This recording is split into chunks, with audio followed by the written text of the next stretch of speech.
Bismillahirrahmanirrahim. Assalamualaikum warahmatullahi wabarakatuh.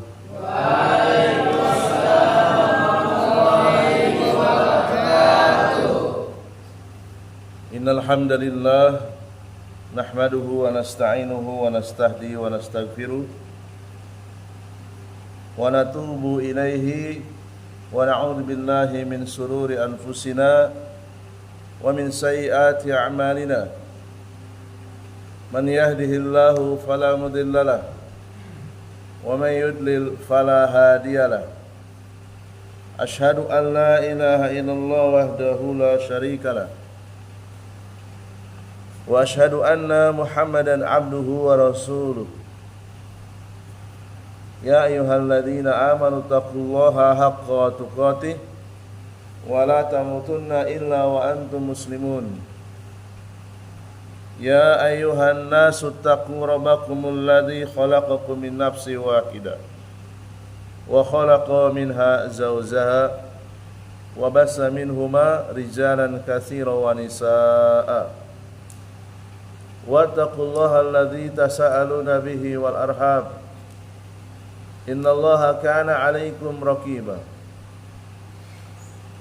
Ya ayyuhalladzina amanu taqullaha wa qulu qawlan sadida yuslih lakum a'malakum wa yaghfir lakum dhunubakum wa man yuti'illaha wa rasulahu faqad faza fawzan 'azima. Wa qala nabiyyu sallallahu alaihi wa ala alihi wasallam fa inna asdaqal hadisi kitabullah wa khairal hadi hadi Muhammad sallallahu alaihi wa ala alihi wasallam wa syarrul umuri muhdatsatuha fa inna kulla muhdatsatin bid'ah wa kulla bid'atin dhalalah wa kulla dhalalatin finnar. Hibati fillah rahimani wa rahimakumullah. Para santri Al-Ma'un Center, insyaallah ta'ala kita akan melanjutkan kembali kajian rutin kita membahas kitab yang berjudul Sarhu Al-Usuli Sunnah, Sarhu Usuli Sunnah lil Imami Ahmad bin Hanbal. Penjelasan pokok-pokok sunnah Al-Imam Ahmad bin Hanbal.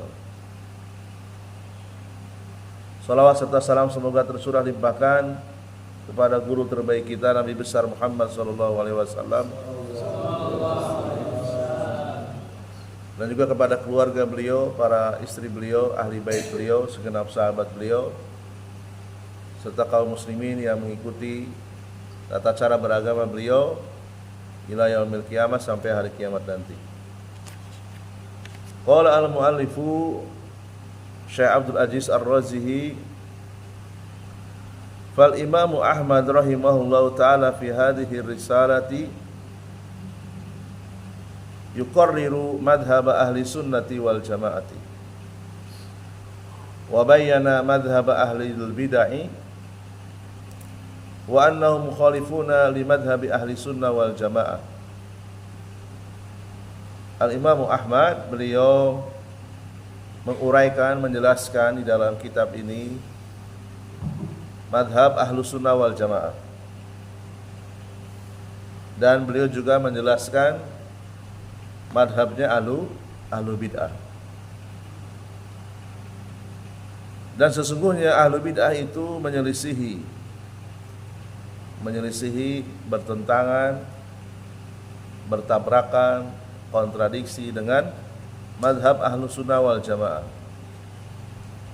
Wa ma'rufun annal imama Ahmada huwa imamu ahli sunnah wal jamaah. Dan telah dikenal Imam Ahmad salah seorang imam ahlu sunnah wal jamaah. Apalagi beliau juga terkenal di antara 4 imam madhab Hanafi, madhab Maliki, madhab Syafi'i, dan madhab Hambali. Di sini kita akan menjelaskan akidah beliau, menjelaskan pokok-pokok sunnah.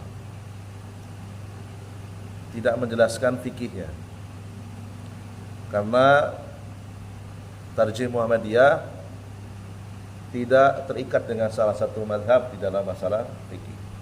Tetapi Tarjih Muhammadiyah menguatkan di antara pendapat-pendapat, di antara dalil-dalil mana yang diputuskan sebagai pendapat yang terkuat. Ya. Adapun di sini kita akan membahas akidah. Akidah para ulama itu sama. Akidahnya Imam Abu Hanifah, akidahnya Imam Malik, akidahnya Imam Syafi'i, termasuk beliau akidah Imam Ahmad bin Hanbal. Kenapa kita harus mempelajari akidah para ulama soleh yang terdahulu?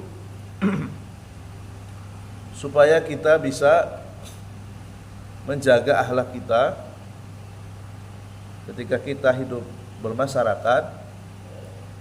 Kita akan berkasih sayang dengan saudara-saudara kita yang masih di atas pokok-pokok sunnah, dan kita tidak sembarangan ya, berakhlak buruk, mengecap orang lain, memberi label orang lain dengan sebutan-sebutan, dengan nama-nama yang jelek.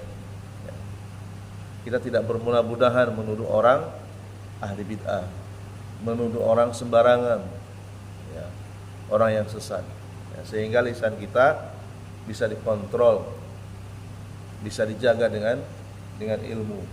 Karena sekarang ini banyak sekali ya, orang-orang yang merasa paling sunnah, ya, menganggap dirinya paling sunnah, yang lainnya bukan sunnah. Kenapa? Karena sejak dini, sejak muda belajar ilmu agama, tidak diajarkan akhlak, bagaimana menjaga lisan, ya, sehingga wajar di antara mereka anak-anak muda yang semangat ngaji, tetapi tidak diajarkan bagaimana berakhlak kepada sesama muslim. Yang ada adalah mereka merasa paling sunnah, yang lainnya bukan sunnah, ya, sehingga terjadi kekacauan, keributan. Padahal yang suka menuduh orang lain bukan sunnah, banyak yang tidak tahu pokok-pokok sunnah, ya. Tidak bisa membedakan antara ranting dan tiang pohon, pokok pohon. Pohon itu kan ada bagian tengahnya, ya, batangnya, pokoknya, ada cabangnya, ada rantingnya. Banyak anak-anak muda yang menganggap semuanya itu sama, ya, sehingga ketika melihat saudaranya tidak berjenggot, matanya sinis, ya. Ketika lihat saudaranya ya, sarungnya di bawah mata kaki, mukanya masam, ya, dan lain sebagainya, ya, menganggap itu adalah pokok-pokok sunnah, padahal itu bukan pokok-pokok sunnah, ya. Nah, inilah pentingnya kita mempelajari pokok-pokok sunnah, ya. Ibarat pohon itu akar dan batang utamanya. Nah, itu pokok-pokok sunnah. Adapun cabang, ranting, ya, terkadang manusia itu belum bisa melaksanakan beberapa sunnah Rasul yang sifatnya tidak wajib karena ada satu dan lain hal. Ya, tidak bisa kita dipukul rata. Dan selama orang itu berada di atas pokok-pokok sunnah, apapun organisasinya, dia adalah ahlu sunnah wal jamaah, ya. Karena kitab seperti ini jarang sekali diajarkan, terutama di kalangan anak-anak muda, sehingga mereka dengan lisannya gampang sekali, ya, menuduh orang. Bahkan ada yang mudah sekali mengkafirkan orang, mengkafirkan saudaranya bersama muslim, karena saudaranya dalam keadaan jahil, dalam keadaan bodoh, langsung dituduh kafir, dituduh sesat dan seterusnya. Itu karena ketidaktahuan, karena tidak pernah belajar, ya. Al-Imam Ahmad, beliau terkenal sebagai imam Ahlus Sunnah wal Jamaah.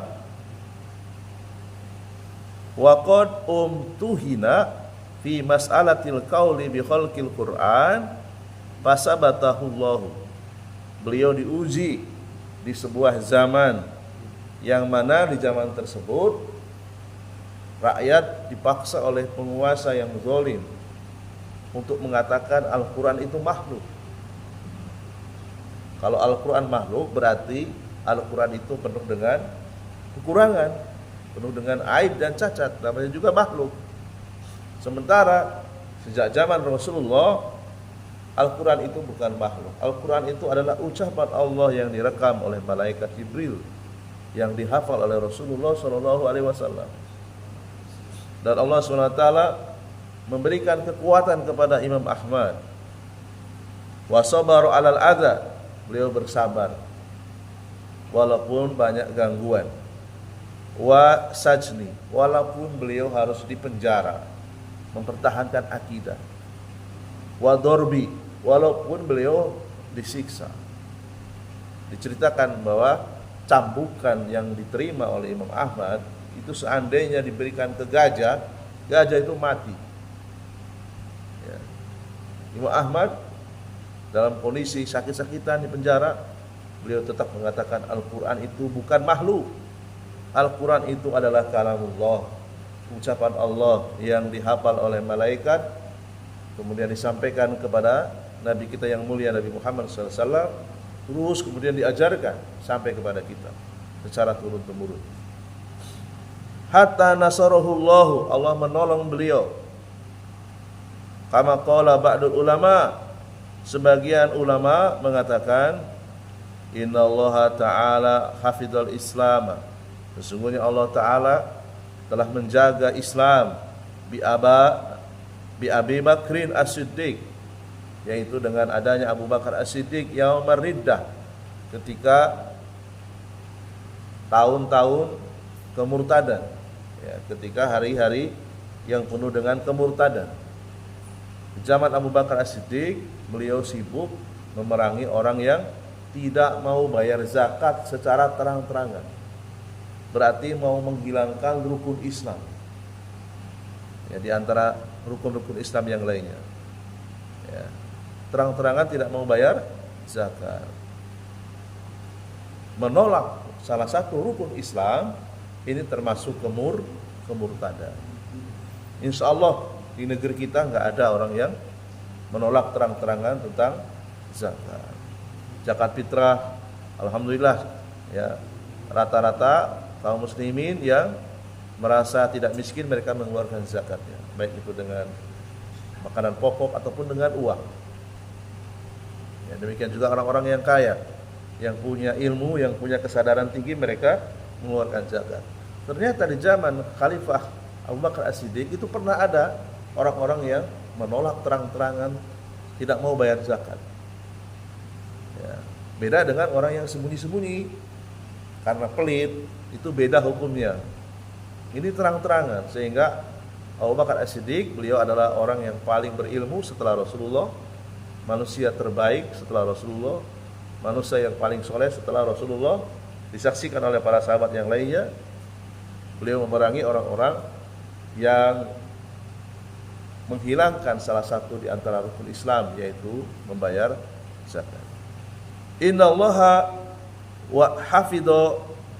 ta'ala hafidhul Islam bil Imam Ahmad. Demikian juga Allah menjaga Islam dengan adanya Imam Ahmad yaumal mihnati, ketika terjadi fitnah, yaitu manusia dipaksa mengatakan Al-Quran itu makhluk. Imam Ahmad tidak mau, ya, karena beliau tidak mau, beliau dipenjara. Beliau rela dipenjara karena mempertahankan akidah, mempertahankan keyakinan yang benar. Faslun fil hasi alal ilmi, pasal tentang motivasi terhadap ilmu agama. Inna khaira ma anfaqa fihi al insanu umruhu wa awqatuhu wa anfasuhu talabul ilmi wa ta'allumul ilmi wa ta'limuh. Kata beliau, sebaik-baik yang diinfakkan oleh seorang muslim ya, adalah usianya, waktunya, nafas-nafasnya itu digunakan untuk mempelajari ilmu agama dan mengajarkannya. Ya, sebaik-baik infak, ya, manusia itu kan berinfak rata-rata kalau kita mengucapkan infak dengan duit, dengan uang, dengan fulus. Ya, kata para ulama, yang terbaik, infak terbaik itu adalah menggunakan usia kita, umur kita, nafas-nafas kita, waktunya kita hidup di dunia ini digunakan untuk mempelajari ilmu agama dan mengajarkannya. Ya. Alladzi huwa min afdhalil ibadati wa ajril qurabati. Mempelajari ilmu agama dan mengajarkannya termasuk di antara yang paling utama. Ya, di antara ibadah-ibadah termasuk yang paling mulia. Pendekatan diri kepada Allah yang paling aqrab, yang paling ajlil, yang paling mulia. Walladzi qarrarahu ahlul ilmi annahu afdalu min nawafilil ibadati. Bahkan para ulama mengatakan duduk hadir di majelis ilmu, mendengarkan uraian, mendengarkan penjelasan ayat ataupun hadis, atau mendengarkan kitab yang di dalamnya dijelaskan ayat-ayat Allah, dijelaskan hadis-hadis Rasulullah, itu jauh lebih utama dari ibadah-ibadah yang hukumnya sunnah, tidak wajib. Ya. Fata'allumul ilmi wa ta'limu afdalu min nawafilil ibadah. Fa idza ta'aradat nafilatun min nawafilil ibadah kas-salati was-siyami awil haji ma'a ta'allumil ilmi wa ta'limu fa inna ta'allumal ilmi wa ta'limah muqaddamun. Seandainya dalam satu waktu ya, ada dua pilihan, dua-duanya bisa kita lakukan ya, artinya menuntut ilmu bisa, baca Quran juga bisa, sholat sunnah juga bisa ya. Mana yang lebih utama? Seandainya dalam satu waktu ya, berbenturan antara ibadah sunnah dengan hadir duduk di majelis ilmu atau mengajarkan ilmu, kata para ulama, menuntut ilmu agama atau mengajarkan ilmu agama itu masih lebih utama dari sholat sunnah, dari puasa sunnah, dari haji sunnah, haji yang kedua, ketiga dan seterusnya ya. Maka dahulukanlah menuntut ilmu syar'i, dahulukanlah mengajarkan ilmu syar'i. Wa madzaka illa li anna nawafil salati wasyam waz zakat wal hajj qasara naf'uhu ala sahibihi. Alasannya, kalau kita mengerjakan amalan-amalan yang tak wajib, amalan-amalan yang mustahab, amalan-amalan yang sifatnya sunnah ya, itu manfaatnya terbatas hanya bagi pelakunya saja. Kita sholat sunnah mutlak misalnya, atau kita berzikir sendirian, maka yang merasakan manfaatnya ya yang pelakunya saja, orang lain tidak ya. Beda dengan menuntut ilmu. Menuntut ilmu itu fa inna naf'ahu mutta'idun, manfaatnya berbilang ya. Li'anna al-insana idza ta'allama wa tabassara wa tafaqqaha bi syari'atillah rafa'al jahla an nafsihi ya. Li'anna al-asla anal insana la ya'lam. Ketika seseorang itu hadir di majelis ilmu, mendengarkan, menyimak ya, merenungkan apa yang dia dengar, itu manfaatnya pertama mengangkat kebodohan yang ada pada dirinya ya. Manfaat yang kedua, dia tahu mana yang halal, mana yang haram, mana yang wajib, mana yang sunnah, mana yang makruh. Dia bisa menyampaikan kepada keluarganya, kepada istrinya, kepada anaknya, kepada suaminya, kepada saudara-saudaranya, sehingga manfaatnya tidak hanya dirasakan oleh pelakunya saja, tapi orang lain juga merasakan manfaatnya. Ya, itu alasannya. Karena pada dasarnya semua manusia itu awalnya itu bodoh. Gak ada ceritanya orang itu berilmu sejak dalam kandungan, bohong itu. Ya, semua manusia ketika dia lahir dalam keadaan tidak tahu apa-apa. Ya. Wallahu akhrajakum min butuni ummahatikum la ta'lamuna syai'an. Kata Allah Subhanahu wa taala dalam surat An-Nahl ayat 78, Allah mengeluarkan kalian dari perut-perut ibu kalian la ta'lamuna syai'an, dalam keadaan tidak mengetahui apapun. Dalam keadaan kosong. Memorinya masih kosong.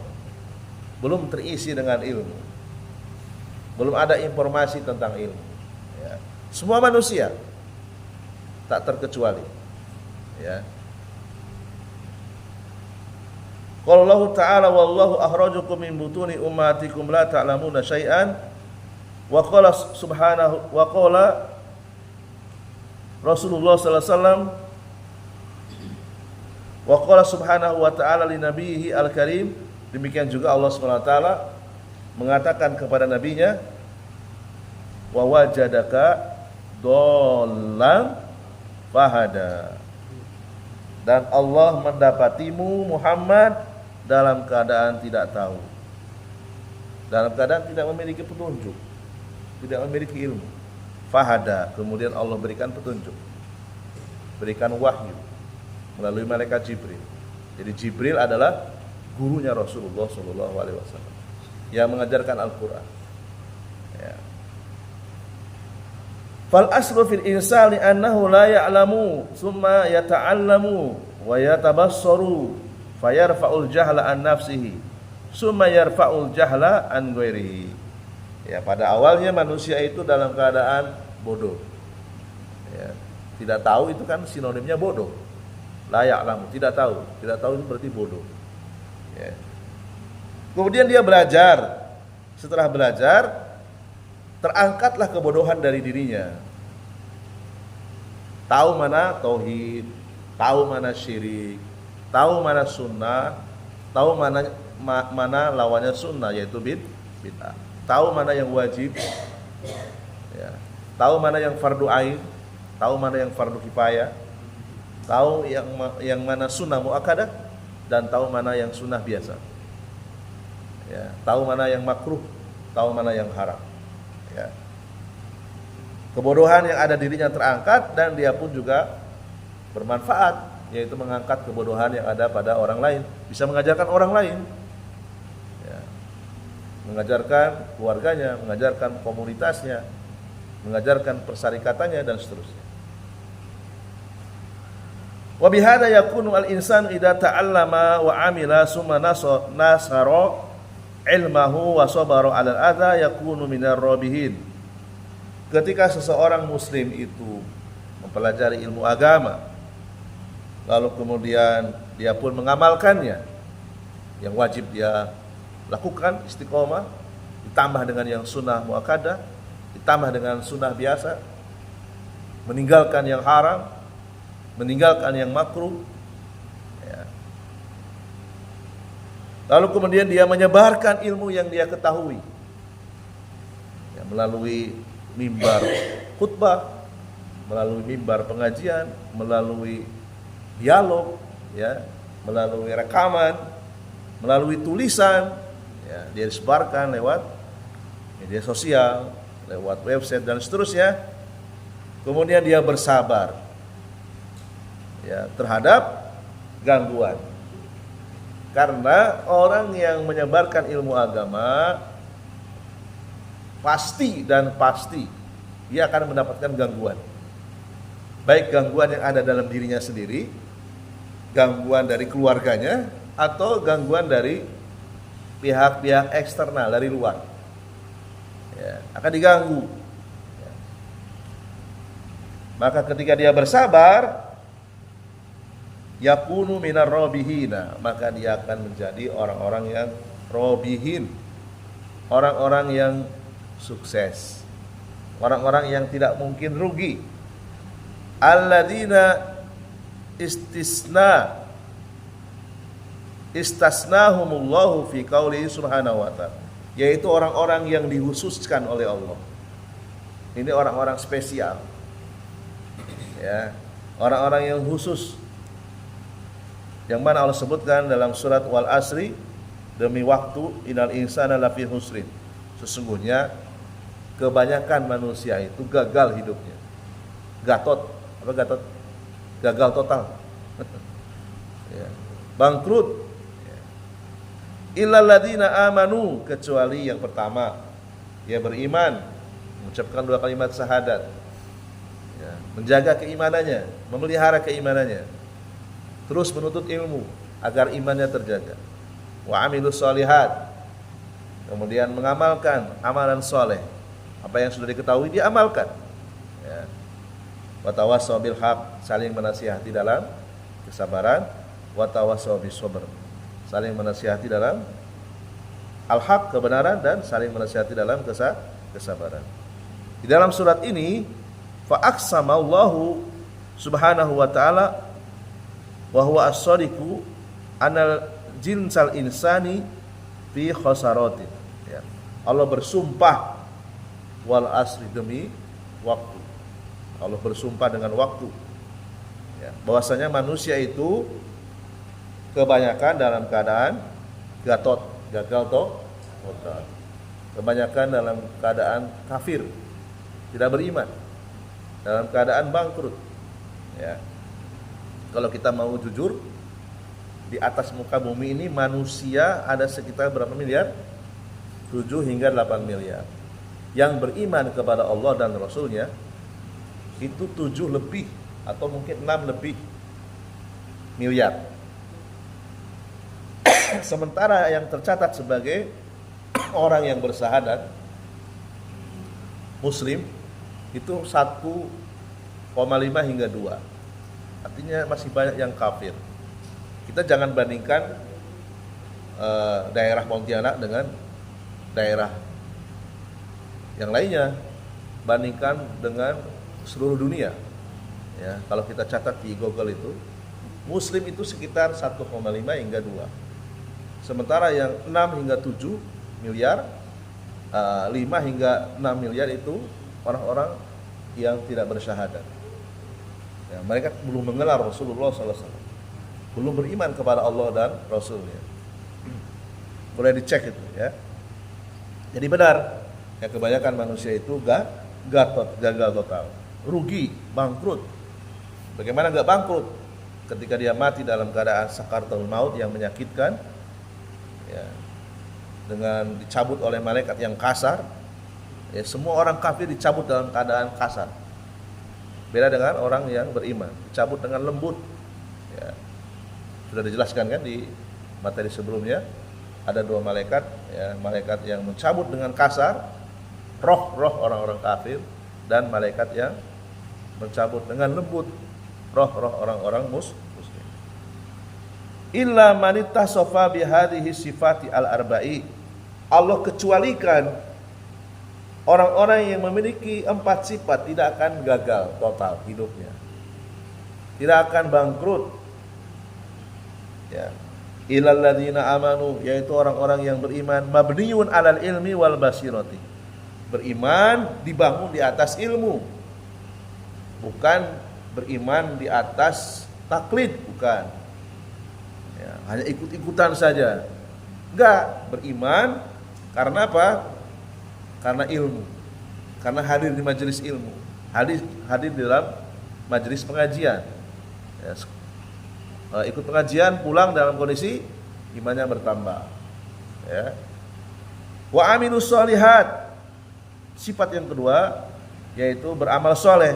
Fa alimu ba'da ma alimu, ya.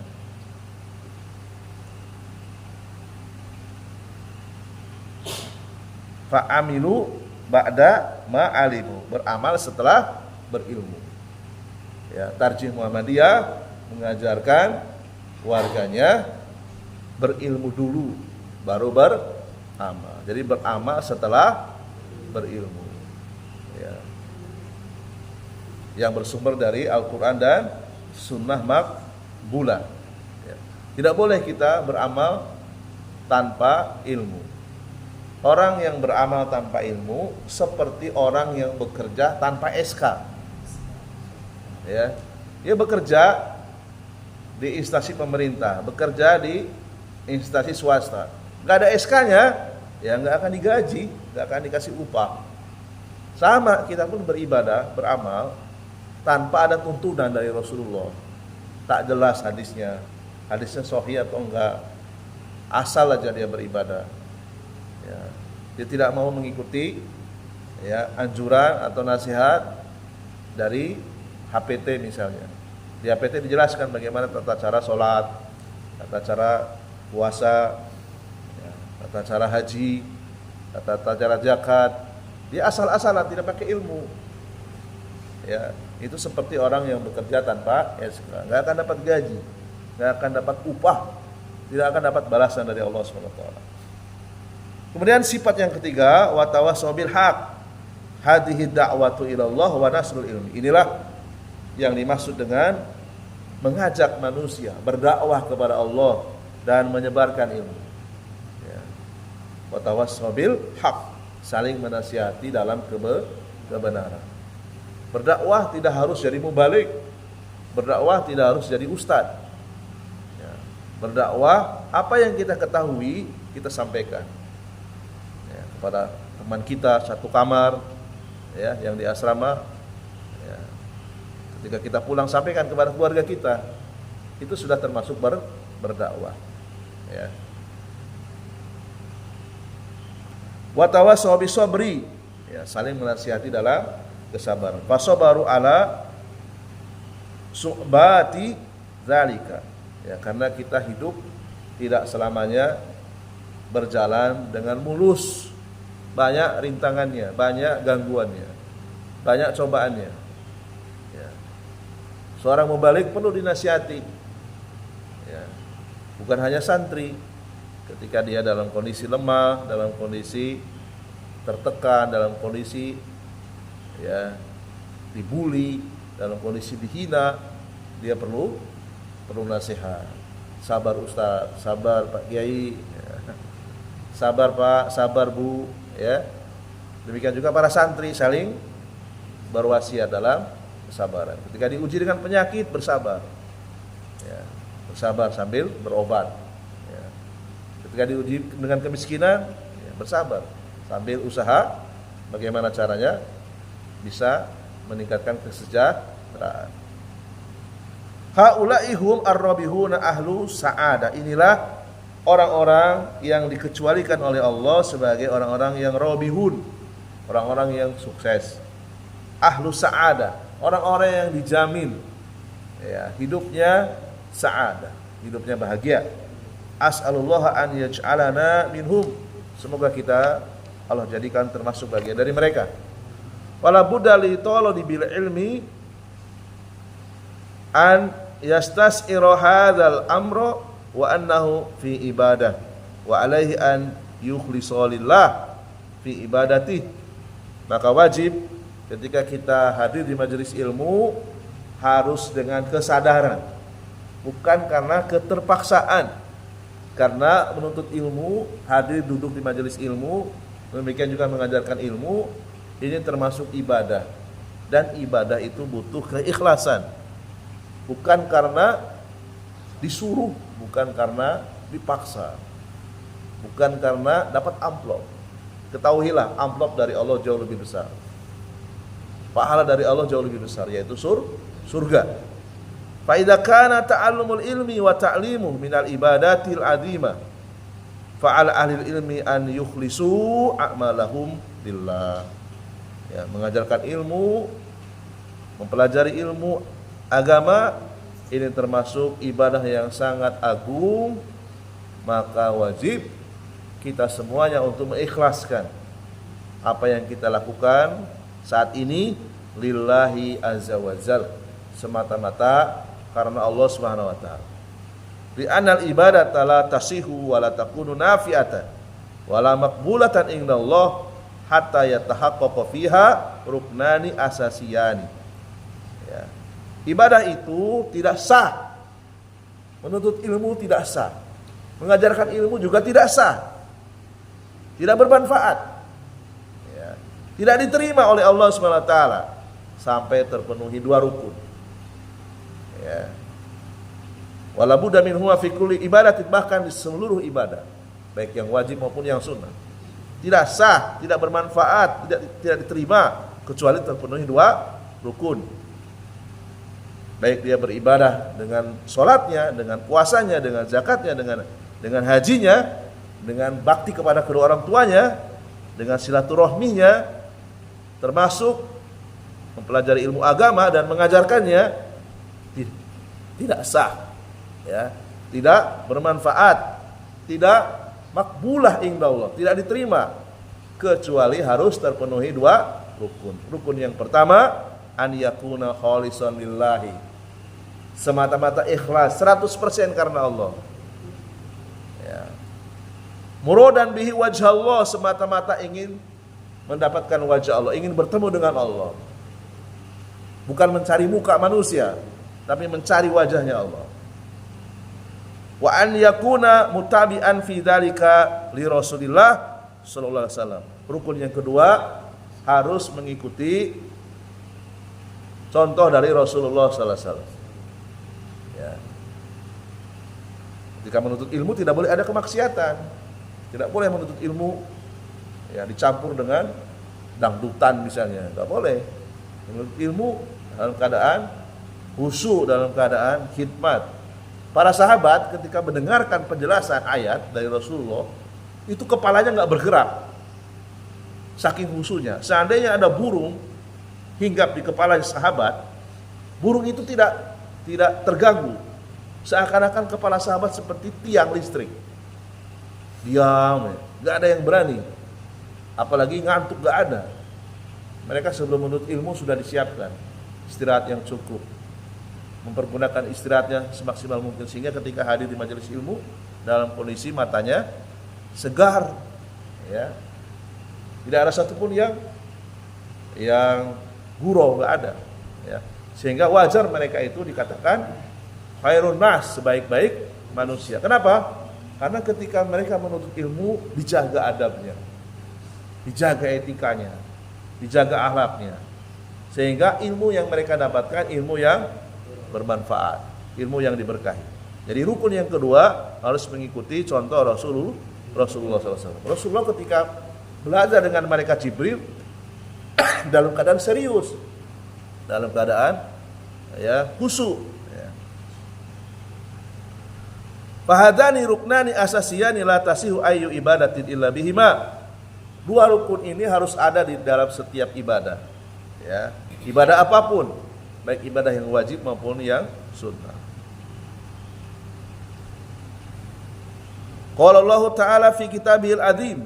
Allah sebutkan dalam kitabnya yang mulia, faman kana yarju liqa rabbih. Barang siapa yang ingin berharap berjumpa dengan Allah. Ya. Apakah orang-orang kafir itu tidak berjumpa dengan Allah? Tidak. Di hari kiamat orang kafir itu tidak diajak bicara oleh Allah. Bahkan mereka nggak bisa melihat Allah. Mereka digebuk, digoreng, dibakar, tapi nggak pernah melihat siapa yang menyiksa. Ya. Di blender, mereka hanya melihat malaikat yang kasar. Beda dengan orang-orang yang beriman. Ya. Bertemu dengan Allah, bercakap-cakap dengan Allah. Ya. Melihat wajahnya Allah yang maha indah. Faman kana yarju liqa rabbi, barang siapa yang berharap berjumpa dengan Tuhannya, falyamal amalan sholihan, lakukanlah amalan soleh. Wala yusyrik bi ibadati rabbi ahada, janganlah berbuat syirik di dalam beribadah. Jadi ibadahnya murni karena Allah, bukan karena aturan panti, bukan karena aturan pondok dan seterusnya. Ya, murni karena Allah. Wal amalu sholih makana lillah wal amalu ladzi laisa fi syirk. Amal soleh itu amalan yang diniatkan karena Allah, tidak boleh ada campuran, tidak boleh ada kesyirikan di dalamnya. Wa man yuslimu wajhahu ilallah wa huwa muhsinun. Ya, barang siapa yang menyerahkan ya, wajahnya kepada Allah, menghadapkan diri kepada Allah, dia adalah orang yang muhsin. Ya. Sungguh ia telah berpegang teguh, faqad istamsaka bil urwatil wuthqa. Berpegang kuat dengan tali yang kokoh. Wa ilallahi akibatul umur, kepada Allah ya kesudahan yang baik. Luqman ayat 22. Wa islamul wajhi huwa al-ikhlasu lillah. Menyerahkan wajahnya maksudnya adalah mengikhlaskan diri kepada Allah. Bala man aslama wajhah lillah wa huwa muhsinun falahu ajru. Barang siapa yang menyerahkan dirinya kepada Allah, barang siapa yang mengikhlaskan dirinya kepada Allah, maka dia adalah orang yang muhsin, orang yang berbuat kebaikan. Falahu ajruhu, ia akan mendapatkan ganjaran. Inda rabbih, di sisi Tuhannya, wala khaufun alaihim wala hum yahzanun. Dia tidak akan takut dan tidak akan bersedih. Dan disebutkan dalam Sahih Bukhari dan Sahih Muslim dari jalur sahabat Umar bin Khattab radhiyallahu anhu, Nabi SAW bersabda, sesungguhnya amalan-amalan itu dinilai tergantung niatnya. Ya. Setiap urusan itu akan dilihat sesuai dengan niatnya. Wa inna malikul imri'in manawa. Ya. Kata para ulama, hadis ini setengah agama. Ya. Innamal a'malu binniyat wa innamal likulli imri'in manawa. Sesungguhnya amalan-amalan itu tergantung niat. Ya. Dan sesungguhnya segala urusan itu tergantung niat. Ini kata para ulama, nisfuddin, setengah agama. Li'anna dina dhahirun wa batin. Karena agama Islam itu terbagi menjadi dua bagian. Bagian pertama dhahir, yang kelihatan oleh mata. Bagian kedua batin, yang itu urusannya hanya Allah yang tahu, di dalam dada manusia, yaitu di dalam hati. Wa hadzal hadisu fihi bayanun hukmil batin. Ya. Adapun hadis yang menyebutkan innamal a'malu binniyat, sesungguhnya amalan itu tergantung niat, ini menjelaskan bagian agama yang berkaitan dengan batin. Ya. An-niyatu amrun batiniyun. Niat itu amalan batin. Ya. Amalan yang dikerjakan oleh batin. Maka setiap amalan ya, yang awalnya diniatkan di dalam batin, maka niatnya harus ikhlas. Wa hada muqtada syahadati alla ilaha illallah. Ketika dia ikhlas, berarti dia telah melakukan konsekuensi dari ucapan syahadatnya, la ilaha illallah. Jadi la ilaha illallah itu terjemahnya yang lainnya adalah tidaklah aku beribadah kecuali karena Allah. Ya. Wa idza takhallafa halu mahalhi syirk. Ketika dia beribadah, beramal, menuntut ilmu bukan karena Allah, berarti dia berbuat syirik. Hati-hati ini. Jangan dikira syirik itu hanya nyembah patung saja. Kita hadir di majelis ilmu bukan karena Allah, karena dipaksa. Kalau nggak ikut dihukum, takut dengan hukuman, berarti dia sebenarnya dia juga sedang melakukan kesyirikan. Karena bukan karena Allah dia.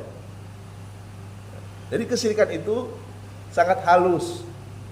Bukan hanya sekedar menyembah pohon, menyembah matahari, ya, menyembah jin, bukan. Itu juga syirik. Tapi ada syirik yang kadang-kadang kita tidak menyadarinya. Ya, jadi kita hadir di majelis ilmu bukan karena Allah, itu termasuk kesyirikan. Ya. Wadal ala asli sani ma sabata fi sahihaini min hadis Aisyah. Kemudian bagian yang kedua, kalau tadi bagian batin, sekarang bagian yang kedua, masalah zahir. Ya. Yaitu dalam hadis yang disebutkan Imam Bukhari dan Imam Muslim dari jalur Aisyah radhiyallahu anha. Bahwasanya Nabi sallallahu alaihi wasallam bersabda, "Man ahdatsa fi amrina hadza ma laysa minhu fawaradun." Barang siapa yang membuat perkara baru di dalam agama, ya, yang tidak ada tuntunannya, maka dia ditolak. Ya. Ayat Tarjih Muhammadiyah sangat tegas dengan perkara-perkara yang baru yang dibuat oleh manusia atas nama agama. yang tidak ada tuntunannya, ditolak. Ya. Makanya dari dulu sampai sekarang, ya, slogan Tarjih Muhammadiyah itu tetap istiqomah, memberantas TBC. Ya. Gak boleh kita beribadah dengan kebid'ahan, gak boleh. Ya. Dalam lafaz yang lain, dalam lafaz Imam Muslim, man amila amalan laisa alaihi amruna fa huwa raddun. Barang siapa yang beramal, ya, dengan suatu amalan yang tidak ada tuntunannya dari kami, maka tertolak. Hada yata'allaqu bidh-dhahir. Ini separuh agama yang berkaitan dengan dhahir. Karena bisa dilihat, amalan bid'ah itu bisa dilihat. Wah, ini tak sesuai nih sholatnya menyelisih Rasulullah, zikirnya menyelisih Rasulullah, kelihatan. Ya. Jadi agama itu, ya, ada yang berkaitan dengan amalan batin, ada yang berkaitan dengan amalan yang zahir. Fa idza tahallafa ittiba'ul linnabi hala mahallihi al-bid'atu. Ketika kita beribadah tidak sesuai dengan SOP yang diajarkan oleh Rasulullah, maka itu adalah bid'ah. Ya. Fala budda lil muslimi an yusahiha niyatahu wa yujahida nafsahu fi ikhlasil amal lillahi hatta yaquda al amalu maqbulan wa mubarakan wa nafi'at indallah. Amma idza dakhala amalu syirku karya wa khalatahu wa khamarahu, ya, fa innal amala yakunu batilan. Jadi ibadah itu yang pertama harus ikhlas, yang kedua harus mengikuti tuntunan Nabi Shallallahu Alaihi Wasallam. Ya, tidak boleh ada kesyirikan di dalamnya, tidak boleh ada riya, tidak boleh bercampur, ya, riya dan keikhlasan. Maka itu akan bisa menghancurkan, ya, pahalanya. Ya. Mungkin ini saja yang bisa kita bacakan. Insyaallah taala kita akan lanjut pada pertemuan yang akan datang, anwa'ur riya, jenis-jenis riya. Nah, kita harus tahu, ya, supaya kita benar-benar di atas keimanan yang sebenarnya, kita tidak berada di atas kemunafikan. Karena riya itu ada bermacam-macam. Mana riya yang termasuk munafik, mana riya yang termasuk bukan munafik. Ya. Dua-duanya kita harus mempelajarinya supaya kita bisa menghindari, bisa menyelamatkan diri dari jenis-jenis riya tersebut. Ya, mungkin ini saja yang bisa kita bacakan. Subhanakallahumma bihamdika asyhadu an la ilaha illa anta astaghfiruka wa atubu ilaik. Ya, nasrun minallah wa fathun qarib wa basyiril mu'minin. Wassalamualaikum warahmatullahi wabarakatuh.